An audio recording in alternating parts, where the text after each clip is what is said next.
Welcome to my channel.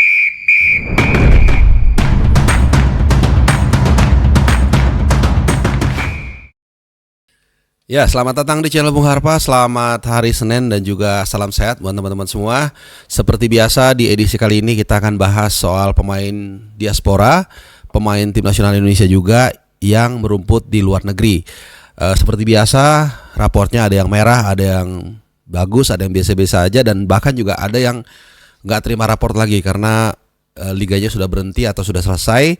Tapi sebelum gua bahas, ada beberapa yang menarik ya. Di antaranya ada Martin Paes yang berkesempatan menghadapi timnya Lionel Messi. Nah, nanti kita akan bahas. Sementara Sandy Walsh juga sebenarnya dia punya kesempatan untuk menjaga Cristiano Ronaldo. Tapi seperti apa ceritanya nanti itu kita taruh agak di bagian tengah dan belakang. Sekarang gua round up dulu nih. Keadaan ya para pemain tim nasional Indonesia yang di luar negeri ini seperti apa? Terutama yang sedang mengalami masalah. Itu gue round up dulu. Jadi yang pertama ada yang nggak tampil dalam beberapa pertandingan terakhir. Di antaranya ada Rafael Struijk. Jadi udah 6 pertandingan di A-League ini dia nggak masuk di DSP sama sekali. Jadi terakhir itu ya waktu gue liputan ke Australia di Perth Glory. Saat itu namanya memang ada di DSP waktu menghadapi Perth Glory, tapi dia nggak main, hanya pemanasan. Setelah itu 6 pertandingan berturut-turut namanya nggak ada di DSP sama sekali, dan tidak ada konfirmasi dia cedera. Ya, jadi ini soal persaingan yang ya kelihatannya semakin menurun. Mudah-mudahan bisa bangkit lagi Rafael Struijk. Kemudian juga Ragnar Oratmangun, sama juga nih teman-teman, 6 pertandingan dia masih belum pulih dari cedera virus, karena kabarnya dia terkena virus dan lumayan serius berarti ya, karena 6 pertandingan. Lalu juga ada Dean James. Dean James kemarin timnya dalam derby Indonesia menghadapi timnya Tom High, Almere City juga bermain 0-0. Dean James juga nggak main ya, walaupun di seminggu sebelumnya saat Go Ahead Eagles berhasil menyabet KNVB Cup, dia ikut atau terlibat dalam selebrasi. Jadi kemungkinan dia cedera tapi tidak terlalu parah. Tidak demikian dengan Kevin Dix, ini juga sama. Seperti kalian juga mungkin sudah terupdate, Kevin Dix ini cederanya cukup parah dan berkejaran dengan waktu. Apakah dia main atau tidak saat menghadapi China 5 Juni nanti dan juga menghadapi Jepang 10 Juni nanti, ini masih 50-50. Cuman waktu di sebuah stasiun televisi gua diskusi dengan senior gua, Bung Ropan dan juga Bung Boy, kita sepakat walaupun mungkin secara fisik ini akan sangat mepet begitu ya dengan waktu kita akan bermain di kualifikasi Piala Dunia nanti. Teman, pernyataan dia yang mengatakan I want to play against China ini menunjukkan dia punya semangat. Jadi mudah-mudahan dengan semangatnya ini dia bisa cepat pulih dan bisa segera membantu mengisi sisi kanan pertahanan Indonesia, karena sama juga nih di area kanan ini agak bermasalah teman-teman. Walaupun tidak cedera, Sandy Walsh yang tadi gue sempat singgung, sebenarnya timnya berkesempatan ya menghadapi Al Nassr dalam Asian Champions League, cuman dia nggak main sama sekali dan total sudah 6 kali absen juga. Jadi banyak banget yang 6 kali absen. Ada yang cedera, ada yang gara-gara persaingan. Jadi Sandy Walsh itu tidak main sama sekali 6 pertandingan, walaupun dalam 6 kesempatan tersebut namanya ada di DSP. Jadi ada Sandy Walsh, ada Rafael Struijk, lalu juga ada Ragnar Oratmangun ya yang absen 6 kali. Lalu yang absen-absen juga ini agak lumayan banyak raport merah. Ole Romney cuman ada 2 sisi nih beritanya. Timnya Oxford United dan juga punya orang Indonesia, punya Pak Erick Thohir, itu selamat dari degradasi. Artinya sudah pasti bisa bertahan di Championship Division musim depan, which is good. Tapi untuk secara personal, secara Ole ini agak kurang menguntungkan. Kenapa? Karena dalam 2 pertandingan terakhir Ole itu hanya main di bangku cadangan, dan ironisnya timnya menang 1 kali dan seri sekali gitu. Jadi kemungkinan dia untuk main di laga berikutnya juga agak kecil deh. Begitu, walaupun dia nggak cedera ya. Jadi itu. Kemudian kalau Nathan udah nggak usah dibahas. Nah, sekarang berita yang bagusnya nih, justru di Eredivisie, Eleanor Reinders ini untuk pertama kalinya main sebagai starter dan main full, walaupun timnya dibantai oleh Feyenoord Rotterdam 4-0, main di The Kuip. Ya, ini pertama kali dia main sebagai starter dan full sejak bulan Januari. Jadi sudah Februari, sejak 3 bulan, udah 3 bulan lebih dia nggak pernah starter dan main full. Tapi kemarin dipercaya oleh sang pelatih bermain sebagai starter dan main full. Jadi ini satu indikasi yang positif di tengah kita bermasalah dengan para bek kanan. Karena tadi udah gue sebut Kevin Dix berkejaran dengan waktu dengan cederanya. Kemudian juga Sandy Walsh juga tidak mendapatkan tempat utama di Yokohama Marinos. Nah, tapi Elero Renders yang mungkin bisa mengisi posisi tersebut dalam kondisi yang cukup baik, ya paling nggak di klub dia mendapatkan kesempatan atau kepercayaan di match terakhir. Dan bahkan juga Jakob Sayuri kalau mau dipasang di situ atau mau ditaruh juga sedang gacor bersama Maluku United. Dan bahkan Safruddin Tahar yang kemarin mungkin kalian udah lihat interview gue dengan Coach Imran, ternyata pas Alex Pastor dan Patrick Kluivert ke Maluku, ke Ternate, saat itu pertandingan menghadapi Borneo, ternyata Alex Pastor dan Patrick Kluivert sempat bertanya soal Safruddin Tahar. Ini pengisi bek kanan juga dan bisa sebagai center back. Walaupun gue tahu Safruddin Tahar mungkin ada di antrian keempat atau bahkan kelima. Tapi kan kita nggak pernah tahu nih, misalnya Kevin Dix cedera atau kemudian Sandy Walsh juga seperti apa gitu ya. Kita kan perlu mitigasi untuk mengantisipasi kalau ya itu tadi ada bermasalah dengan 1-2 pemain di sisi kanan. Oke.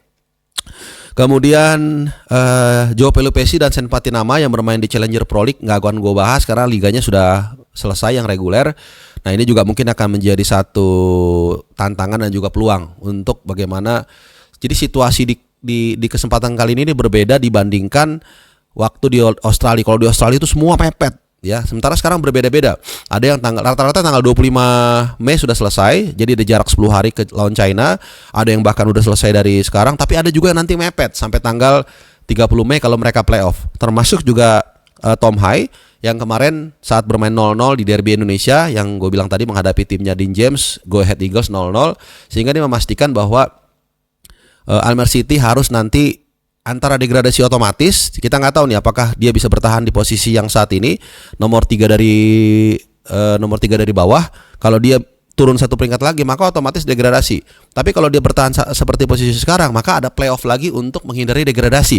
Ini artinya akan ada pertandingan tambahan lagi. Ya, demikian juga dengan Emil Laudero yang kemarin bermain 3-1 dari Catanzaro. Ya, ini kita senang, tapi tentu dengan peluang Palermo untuk lolos playoff, promosi playoff dari Serie B seperti Bang Jai musim lalu, maka akan ada banyak pertandingan dan ini membuat jarak antara pertandingan di liga selesai dengan nanti kita persiapan untuk lawan China dan Jepang itu semakin mepet gitu. Makanya TC yang diwacanakan akan berlangsung di Bali ini akan menjadi sesuatu yang menarik gitu loh, karena nggak semua pemain itu selesai berbarengan gitu, tapi yang selesai lebih dulu mungkin akan bisa bergabung kalau memang dilaksanakan. Oke. Siapa lagi yang terlewat?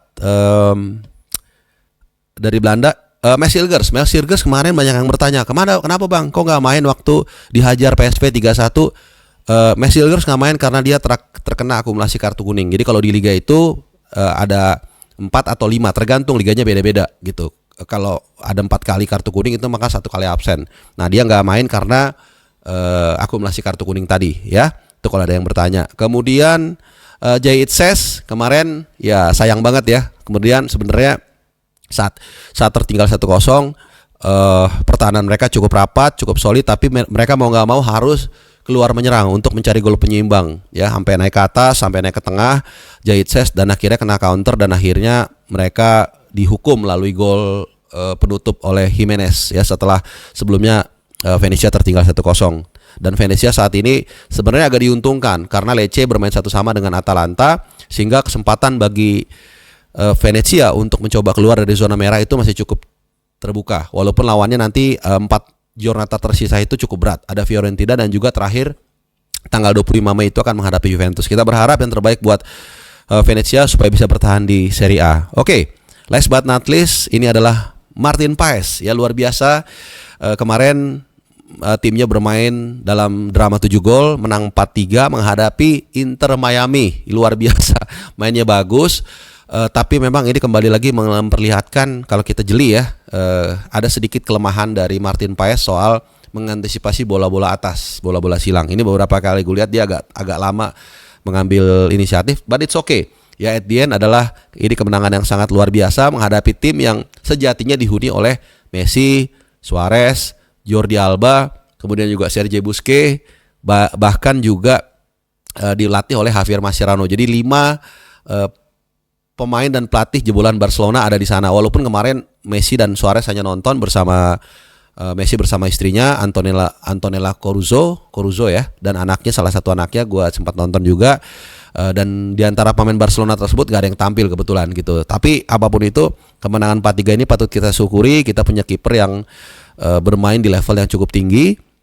Dan ini adalah kemenangan ketiga di mana Paes tampil sebagai penjaga gawang. Karena musim ini Dallas sebenarnya menang 4 kali teman-teman. Tapi ada 1 kali waktu menang itu Paes waktu bela Indonesia timnas. Karena kan waktunya beda ya antara Amerika, jadwal Amerika, Liga Amerika dengan kita. Sehingga saat menang itu Paes bukan menjaga gawang. Jadi 4 kali Dallas menang itu 3 kali itu dikawal oleh Martin Paes. Jadi not bad. Apalagi terakhir mengalahkan Inter Miami. Seandainya Messi main, wah ini akan lebih menarik lagi ya. Seperti tahun lalu kan, tahun lalu atau 2 tahun lalu ya, Paes melakukan beberapa penyelamatan waktu menghadapi Inter Miami, but it's okay ya. Sekarang kita punya pemain yang berhadapan dengan Messi, berhadapan dengan Cristiano Ronaldo, meskipun Sandy Walsh gagal mendapatkan kesempatan tersebut karena dia tidak turunkan saat menghadapi Al Nassr di Asian Champions League. Nah teman-teman, mudah-mudahan gak ada yang kelewatan ya. Tadi itu semua udah gue wrap. Jadi maaf kalau gue 2-3 hari ini absen karena kurang enak badan. Semoga tayangan ini bermanfaat buat kalian. Terima kasih sudah menyimak dan